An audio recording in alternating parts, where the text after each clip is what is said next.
Municipal ఎన్నికల్లో 100% ఓటింగే లక్ష్యమని ఆదిలాబాద్ జిల్లా కలెక్టర్ రాజర్షిష తెలిపారు. ఎస్పీ అఖిల్ మహాజన్తో కలిసి ఓటర్ అవగాహన ర్యాలీని ప్రారంభించారు. పారదర్శకంగా నిర్భయంగా ఓటు హక్కు వినియోగించుకోవాలని పిలుపునిచ్చారు. కలెక్టరేట్ నుంచి ప్రారంభమైన ఈ rally collector Chowk, NTR Chowk, old housing board మీదుగా ఎస్టీయూ భవన్ వరకు సాగింది. ఈ సందర్భంగా సాంస్కృతిక కళా జాత బృందాలు ఆలపించిన చైతన్య గీతాలు ఓటు ప్రాముఖ్యతను తెలిపే విధానాలతో నినాదాలతో పట్టణ వీధులు మారుమోగాయి.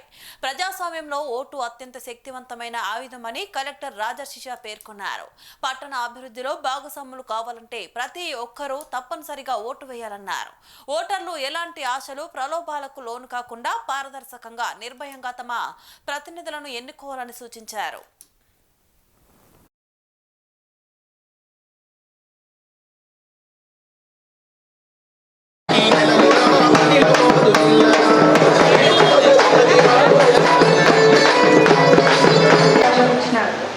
అందరికీ కూడా కలెక్టర్ గారికి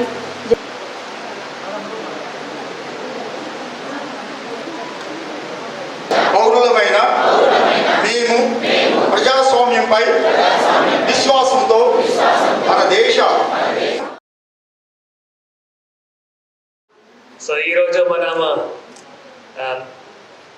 మున్సిపల్ ఎలక్షన్స్ ఏవైతే 11 ఈ నెలలో 11 నాడు ఏవైతే మున్సిపల్ ఎలక్షన్స్ ఆదిలాబాద్ మున్సిపాలిటీలో ఏవైతే మున్సిపల్ ఎలక్షన్స్ జరుగుతుంది ఆ సందర్భంలో మళ్ళీ ఈరోజు మనం ఒక ర్యాలీ నిర్వహించడం జరిగింది.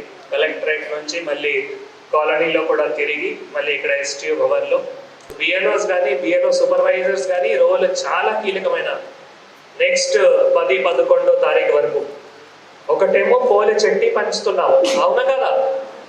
సో పోల్ చెట్టి మన 100% పంచాలి, అది ఒకటి మేజర్ బాధ్యత.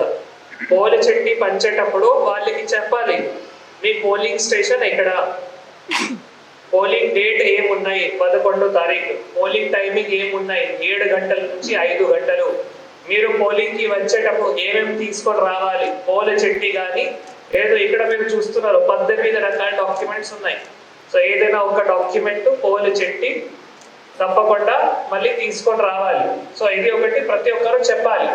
దీంతో పాటు ఇంకొకటి ఏం చెప్పాలి, ఎవరైనా భయం కానీ ప్రలోభాలు కానీ దానికి లొంగకుండా నిర్భయంగా స్వచ్ఛతంగా ఓటు హక్కు వినియోగించుకోవాలి.